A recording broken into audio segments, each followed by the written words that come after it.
देखिए, कानून है और कानून सबको मानना पड़ेगा। कानून धर्म के नाम से नहीं बनाया जाता, कर्म जाति के नाम से नहीं बनाया जाता। कानून को मानना सबका काम है और जिसको कानून नहीं मानना आता उसको कानून को हमें मनवाना आता है। ये जो इलीगल एक्टिविटीज़ हैं इनको बंद करना पड़ेगा।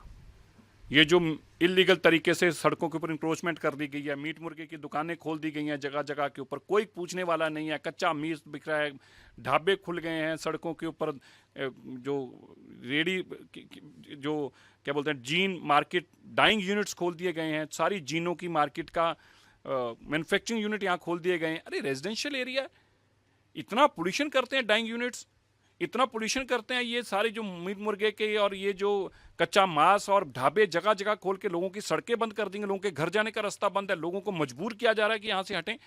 तो इसलिए लोग नहीं हटेंगे, जो इलीगल एक्टिविटी वाले हैं उनको छोड़ना होगा, जिनको कानून नहीं मानना उनको इलाका छोड़ना, देश का हर एक को मानना पड़ेगा। बिल्कुल टास्क फोर्स तो डिप्टी कमिश्नर एमसीडी को कहा गया, उन्होंने अपनी टास्क फोर्स एक बनाई है, अब उसकी वो जमीन पर जाके काम करेगी। सब रिपोर्ट बना रहे हैं, लोकल एसएचओ उसको सबको बुला के इंस्ट्रक्शन दी गई हैं।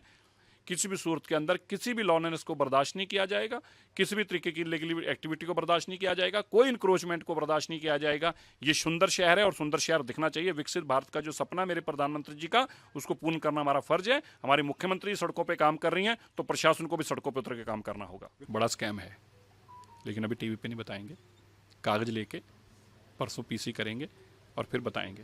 इतना बड़ा स्कैम बताएंगे कि आपके पैरों के नीचे ज़मीन निकल जाएगी। वैसे निकलनी नहीं चाहिए क्योंकि उनका काम ही स्कैम करना था। देखिए, अभी हमने इनिशियली जो 3,500 मेट्रिक टन रोज़ कूड़ा उठ रहा है, उसके ऊपर जो है वो कोशिश किया कि उसको एम्फेसाइज करके उठना शुरू प्रॉपर हो जाए और लगभग 1.25 लाख मेट्रिक टन कूड़ा जो है वो हर महीने उठे। अगर इस स्पीड से भी उठे तब भी इसमें उठने में 70 महीने लगेंगे, अगर इतना उठे तो। लेकिन ये तो बहुत ज़्यादा समय है, इसलिए अभी उनको एक बार टाइम दिया है। अगले 4 महीनों के अंदर उनको कहा है कि आप एक नए एक्सप्लोर करें एजेंसी लाने का, दूसरी तरफ से भी काम शुरू हो सके, ऐसा भी उनको एक्सप्लोर करने को कहा है।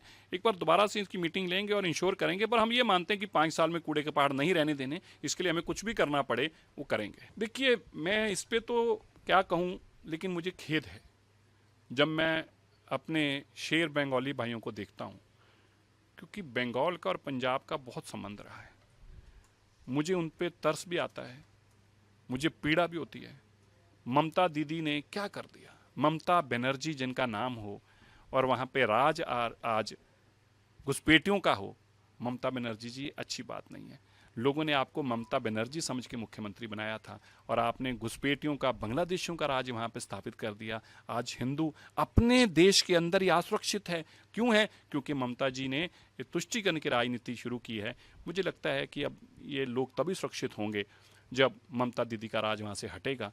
जब तक उनका राज नहीं हटता तब तक वहाँ पे बांग्लादेशियों का राज रहने वाला है।